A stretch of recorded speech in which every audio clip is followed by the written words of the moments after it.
Eccoci qua, siamo pronti ragazzi, stiamo misurando i vestiti per Natale. Mi è arrivato adesso il vestito di Babbo Natale perché me l'hanno mandato adesso, speriamo che mi va, ma io penso proprio di sì perché è grande. Questo è proprio a massiccio, come si dice a Napoli, number one.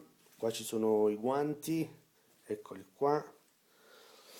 Vedete i guanti di Babbo Natale. Poi ci sta le scarpe, che sono le scarpe queste? Ci sta un macello, questo è quest'altro vestito, quest'altro è il vestito di un'altra amica mia, eccolo qua, no no questo no, dove sta? Sta qua, eccolo, eccolo qua, non si vede bene però comunque stiamo misurando tutto raga, ma io penso che pure gli occhiali, vedete perché poi ho perso la vista degli occhi. Raga, a Natale siamo pronti il 24, dobbiamo fare animazione, mi raccomando, vi aspetto tutti. Che dirvi? Un bacio, buon Natale e felice anno nuovo. Un bacio, ciao ciao.